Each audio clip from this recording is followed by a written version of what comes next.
Hi అండి. డాబా మీద మిరప చెట్టు నాటిన చూడండి మిరపకాయలు ఎట్ట కాస్తున్నాయో చూడండి. ఇదంతా కోసి పచ్చడి చేస్తాను. తోటలో కదా కోసి పచ్చడి చేస్తే టేస్ట్ ఉంది. చెట్టుకేమో ఇన్ని వచ్చినాయి చూడండి. అయితే ఇన్ని వచ్చినాయి అంటే మొత్తం కొయ్యలే, కొద్దిగా కోసిన పచ్చడి ముట్క.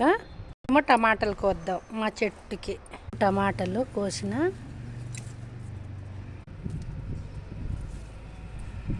చూడండి పండు.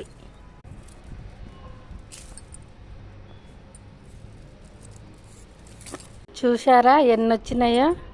అంటే నేను పచ్చడి మొట్టుకే కోసిన. చూడండి టేస్ట్గా ఉంటుంది. మన చెట్టు కదా, మందులేలే ఏమేలే అట్ట పండించింది చెట్టు.